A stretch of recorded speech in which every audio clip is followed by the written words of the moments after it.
Hello students, বৈরাগ্য শিক্ষা নিকেতন চ্যানেলে তোমাদের স্বাগত। কবি সুকান্ত ভট্টাচার্যের নাম তোমরা সকলেই শুনেছ। সমাজের কথা, সাধারণ মানুষের কথা, দরিদ্র অসহায় মানুষের কথা সুকান্ত ভট্টাচার্যের লেখনীতে যেভাবে প্রকাশ পেয়েছে, যতটা মানবিক আবেদন লাভ করেছে, তেমন করে বোধহয় অন্য কোনো কবির লেখনীতে আমরা পাই না। সুকান্ত ভট্টাচার্যের ছাড়পত্র কাব্যগ্রন্থের একটি বিখ্যাত কবিতা দেশলাই কাঠি। এই দেশলাই কাঠি কবিতার পূর্ণাঙ্গ আলোচনা, লাইন ধরে ধরে কবিতার বিশ্লেষণ আমি এই ভিডিওতে করব। আশা করি এই আলোচনা তোমাদের ভালো লাগবে।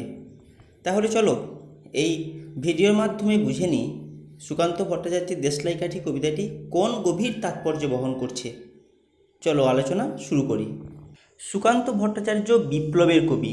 সুকান্ত ভট্টাচার্য তার কবিতার মাধ্যমে সমাজের বিপ্লবের কথা বলেন, যে বিপ্লব সমাজের অসহায় সাধারণ মানুষকে তার পূর্ণ অধিকারে প্রতিষ্ঠা করবে। আর সাধারণ মানুষের অধিকার প্রতিষ্ঠার জন্য তিনি বেছে নিয়েছেন তার কবিতা, তার লেখনী। একটি দেশলাই কাঠি কবিতার একটি দেশলাই কাঠিকে তিনি বিপ্লবের এবং বিপ্লবীর প্রতিরূপ হিসাবে গ্রহণ করেছেন। সাধারণভাবে একটি দেশলাই কাঠি খুব বেশি আগুন সৃষ্টি করতে পারে না, কিন্তু একটা একটা করে যখন অনেক দেশলাই কাঠি একসাথে জ্বলে ওঠে তখন অনেক আগুন তৈরি হয় এবং তা সমাজের পক্ষে বিপজ্জনক। কবি সুকান্ত সেই সমাজের কথা বলছেন যে সমাজে সাধারণ মানুষরা উপেক্ষিত হয়, যে সমাজে সাধারণ মানুষ না খেতে পেয়ে মরে, যে সমাজে সাধারণ মানুষের অধিকার নেই, সেই সমাজকে পুড়িয়ে দেওয়ার জন্য তিনি দেশলাই কাঠিকে উপস্থিত করেছেন এই কবিতায়। দেখো, কবিতার প্রথমে রয়েছে, আমি একটা ছোট্ট দেশলাইয়ের কাঠি, এত নগণ্য হয়তো চোখেও পড়ি না, তবু যেন মুখে আমার উসখুস করছে বারুদ, বুকে আমার জ্বলে উঠবার দুরন্ত উচ্ছ্বাস, আমি একটা দেশলাইয়ের কাঠি। একটা দেশলাই কাঠি সমাজের কাছে, দেশের কাছে নিজের আবেদন, নিজের অনুভূতির কথা প্রকাশ করেছে। উত্তম পুরুষে কবিতাটি লেখা হয়েছে। একটি দেশলাই কাঠি বলছে যে আমি একটা ছোট্ট দেশলাইয়ের কাঠি, এত নগণ্য হয়তো চোখেও পড়ি না, চোখে পড়ার মতো আমি বিশেষ কেউ নই, তবু যেন মুখে আমার উসখুস করছে বারুদ, বুকে আমার জ্বলে উঠবার দুরন্ত উচ্ছ্বাস। এই দেশলাই কাঠি হলো সাধারণ মানুষ। সাধারণ মানুষ যখন সংঘবদ্ধভাবে কোনো আন্দোলন করে, কোনো বিপ্লব সংগঠন করে, তখন সমাজে পরিবর্তন ঘটে। সাধারণ মানুষকে সমাজের উচ্চবিত্ত মানুষরা বরাবর অবহেলা করে, যেভাবে দেশলাই কাঠিকে আমরা অবহেলা করি, সমাজের সাধারণ মানুষ সমাজের কাছে উপেক্ষিত, অবহেলিত। কিন্তু এই সাধারণ মানুষ যখন বিপ্লবে আস্থা রেখে বিপ্লবের পথে এগিয়ে যায় এবং অনেক সমাজের অপামর সাধারণ মানুষ সেই বিপ্লবকে সঙ্গী করে, সেই বিপ্লবে আস্থা রেখে সকলে সংঘবদ্ধ হয়, তখন দেশের পরিবর্তন ঘটে, সমাজের পরিবর্তন ঘটে। সেই পরিবর্তনের কথা একটি দেশলাই কাঠি এখানে বলেছে। ইতিহাস সাক্ষী আছে যে মানুষ যখন বিপ্লবে অংশ নেয়, সমাজের বেশিরভাগ মানুষ যখন বিপ্লবে অংশ নেয়, তখন সমাজে পরিবর্তন ঘটে। পৃথিবীর সব দেশে, সব সমাজে এ কথা সত্য। সেই চিরন্তন সত্যের কথা এবং বিপ্লবের প্রতি গভীর আস্থার কথা এই কবিতায় প্রকাশ করেছেন কবি সুকান্ত ভট্টাচার্য। এরপরে আছে, মনে আছে সেদিন হুলস্থুল বেঁধেছিল, ঘরের কোণে জ্বলে উঠেছিল আগুন, আমাকে অবজ্ঞা ভরে না নিভিয়ে ছুঁড়ে ফেলায়। দেশলাই কাঠি বলছে তাকে অবহেলা করে ছুঁড়ে ফেলে দেওয়া হয়েছিল এবং তার ফলে ঘরে হুলস্থুল বেঁধে গিয়েছিল। একটি দেশলাই কাঠিকে অবজ্ঞা ভরে, তার ছোট্ট আগুনকে অবজ্ঞা ভরে ছুঁড়ে ফেলে দিলে সমাজের বুকে তার দাবানল তৈরি করতে পারে, সমাজের বুকে তা প্রচণ্ড অগ্নি সৃষ্টি করতে পারে, সমাজের সকলকে ভয় দেখাতে পারে, সবাইকে পুড়িয়ে দিতে পারে। ঠিক একইভাবে কোনো সাধারণ মানুষকে অবহেলা করা উচিত নয়। সাধারণ মানুষ, দরিদ্র, অসহায়, নিম্নবিত্ত মানুষ, যারা প্রান্তিক মানুষ, তাদেরকে অবহেলা করার অর্থ সমাজের ক্ষতি সাধন করা। তাদেরকে অবহেলা করার অর্থ এই সমাজের জীর্ণ কঙ্কালকে বের করে আনা। যারা শ্রমজীবী, যারা দরিদ্র, তারা বরাবর অবহেলিত থাকে, কিন্তু তারা যখন বৃহত্তর বিপ্লব সংগঠন করে, তখন সমাজের উপরতলার মানুষ, সমাজের শাসক সম্প্রদায়ের পতন নিশ্চিত হয়। সেটাই বলছেন, মনে আছে সেদিন হুলস্থুল বেঁধেছিল, ঘরের কোণে একটি আগুন জ্বলে উঠেছিল এবং তাকে না নিভিয়ে কেবলমাত্র একটি ছোট্ট আগুন, ছোট্ট দেশলাই কাঠি পরে অবজ্ঞা করে ছুঁড়ে ফেলে দেওয়ায় ঘরে আগুন লাগিয়েছিল, ঠিক তেমনিভাবে এই সমাজটাও আগুনে জ্বলবে, বিপ্লবের আগুনে জ্বলবে।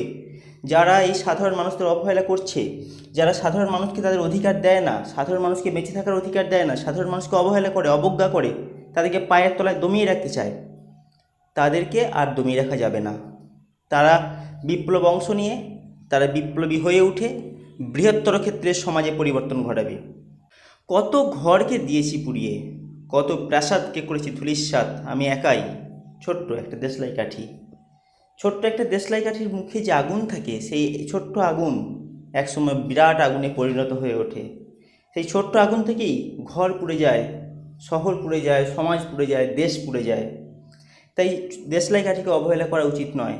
একইভাবে সাধারণ মানুষকে, নিরন্ন, অসহায়, দরিদ্র মানুষকে অবহেলা করা উচিত নয়। তারা বিপ্লবকে সঙ্গী করে বিপ্লবের আগুনে দেশ সমাজ সব পুড়িয়ে দেবে। তাদেরকে মানুষ বলে ভাবতে হবে, তাদেরকে মনুষ্যত্বের পূর্ণ অধিকার দিতে হবে, বেঁচে থাকার অধিকার দিতে হবে, তাদেরকে অবহেলা করে চলবে না।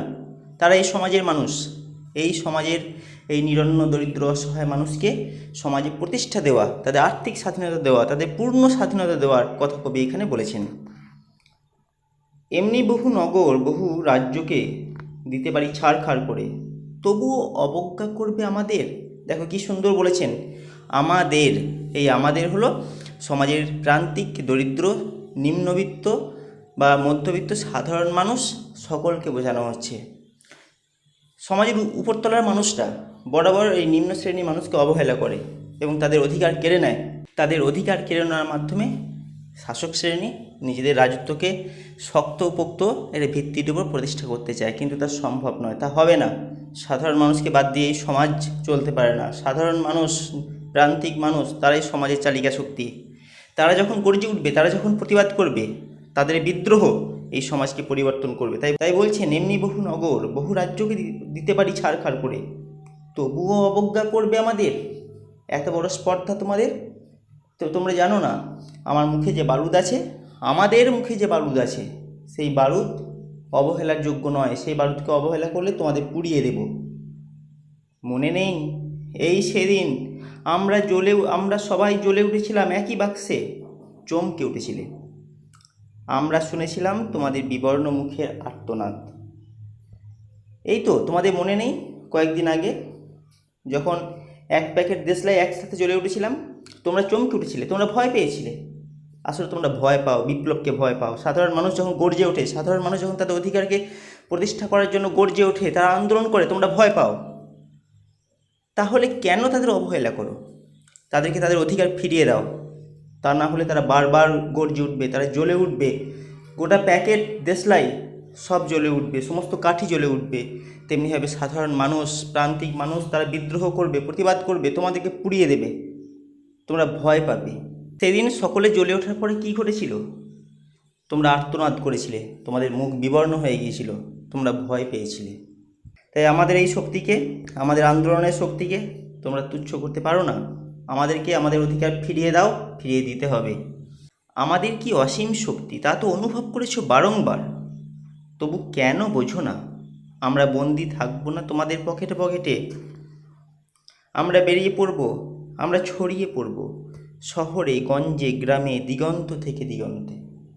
তোমরা তো জানো যে সাধারণ মানুষের ক্ষমতা, সাধারণ মানুষের আন্দোলনের ক্ষমতা কত ব্যাপক, কত বিরাট। তারা যুগে যুগে, কালে কালে দেশের এবং সমাজের পরিবর্তন ঘটিয়েছে। তা সত্ত্বেও আমাদের অবহেলা করবে? এতই বোকা তোমরা। তোমরা জেনে রাখো, আমরা আর পকেটে পকেটে বন্দী হয়ে থাকবো না, আমরা মাথা নিচু করে আর থাকবো না। দেশলাই কাঠি বলছে আমরা পকেটে পকেটে বন্দী হয়ে থাকবো না, অর্থাৎ সাধারণ মানুষ আর মাথা নিচু করে থাকবে না। তারা তাদের অধিকারকে আদায় করে ছাড়বে, তারা তাদের অধিকারকে বুঝে নেবে। এর জন্য তারা বিপ্লব করবে। সমাজে পরিবর্তন আবশ্যিক, সমাজে পরিবর্তন ঘটবে এবং সাধারণ মানুষ তারা জ্বলে উঠবে এবং তাদের এই প্রতিবাদ, তাদের এই আন্দোলনের মধ্য দিয়ে সমাজ পরিবর্তন ঘটবে। তাই বলছেন, আমরা বেরিয়ে পড়বো, আমরা ছড়িয়ে পড়বো শহরে, গঞ্জে, গ্রামে, দিগন্ত থেকে দিগন্তে আমরা ছড়িয়ে পড়বো। কেউ আমাদের আটকে রাখতে পারবে না। এই বিপ্লব সর্বব্যাপী হবে। সেই সর্বব্যাপক বিপ্লবে, সর্বব্যাপক আন্দোলনে মানুষের অধিকার প্রতিষ্ঠা ঘটবে। কোথাও কোনো মানুষ অপাঙ্ক্তে হয়ে থাকবে না। এই নিম্নবিত্ত প্রান্তিক মানুষরা, শ্রমিক মানুষরা, তাদের অধিকারকে কেউ কেড়ে নিতে পারবে না। গ্রামে গঞ্জে কোথাও আর এই প্রান্তিক মানুষরা অবহেলিত হয়ে থাকবে না। তাদের অধিকার তারা প্রতিষ্ঠা করে নেবে। তারা বুঝে নেবে সমাজের কাছে তাদের পূর্ণ মর্যাদা। আমরা বারংবার জ্বলি, নিতান্ত অবহেলায়, তা তো তোমরা জানোই। তোমরা তো জানো সাধারণ মানুষ প্রতিবাদ করে নিতান্ত অবহেলায়, তাদেরকে তোমরা অবহেলা করো, তাদের একক বিপ্লবে তোমরা কান দাও না। তারা সংঘবদ্ধ নয় বলে তোমাদের অনেক সুবিধা হয়। তারা প্রতিবাদ করে কিন্তু সে প্রতিবাদে তোমরা আমল দাও না। তোমরা তো জানো না কবে আমরা জ্বলে উঠব সবাই শেষবারের মতো। আমাদের অনেক বিপ্লব, অনেক প্রতিবাদকে তোমরা দমন করেছো, তোমাদের অস্ত্র দিয়ে, তোমাদের শক্তি দিয়ে আমাদেরকে দমন করে রাখতে চেয়েছো। তোমরা পারোনি, তোমরা পারবে না। অনেকবার আমরা ব্যর্থ হয়েছি, কারণ আমরা সংঘবদ্ধ ছিলাম না। সব দেশলাই কাঠি একসাথে জ্বলে ওঠেনি, সমাজের সব মানুষ বিপ্লবে অংশ নেয়নি। সমাজের নিম্নবিত্ত প্রান্তিক মানুষরা যখন সকলে বিপ্লবে অংশ নেবে, যখন সকলে চাইবে এই সমাজের পরিবর্তন ঘটুক, এই দেশের পরিবর্তন ঘটুক, সেই পরিবর্তন তোমরা আটকাতে পারবে না। তাই তোমরা জানো না আমরা সবাই কবে একসঙ্গে জ্বলে উঠব। সেই দিনটার জন্য অপেক্ষা করো, সেদিন আসছে। আমরা সবাই একসাথে জ্বলে উঠব, এই সমাজটাকে আগুনে পুড়িয়ে দেব। এই সমাজের যে বুর্জোয়া ব্যবস্থা, যে বুর্জোয়া সমাজ ব্যবস্থা, অর্থনৈতিক শোষণ তোমরা আমাদের উপর করছো, তার হবে না। আমরা নিজেদের অধিকার কেড়ে নেব, ছিনিয়ে নেব তোমাদের কাছ থেকে। এভাবেই কবি সুকান্ত ভট্টাচার্য একটি দেশলাই কাঠি কবিতার মধ্য দিয়ে সমাজের সাধারণ মানুষ, প্রান্তিক মানুষের প্রতি তার সমবেদনার কথা এবং বিপ্লবের প্রতি তার গভীর আস্থার কথা ব্যক্ত করেছেন। এই আলোচনাটি কেমন লাগলো জানিও। সুকান্ত ভট্টাচার্যের বা অন্য কোনো কবির কোনো কবিতার আলোচনা যদি শুনতে চাও আমাকে কমেন্ট করে জানিও। যারা আমার চ্যানেলে নতুন তারা অবশ্যই চ্যানেলটিকে সাবস্ক্রাইব করে রাখো। ভিডিওটি শেষ পর্যন্ত দেখার জন্য তোমাদের অনেক ধন্যবাদ।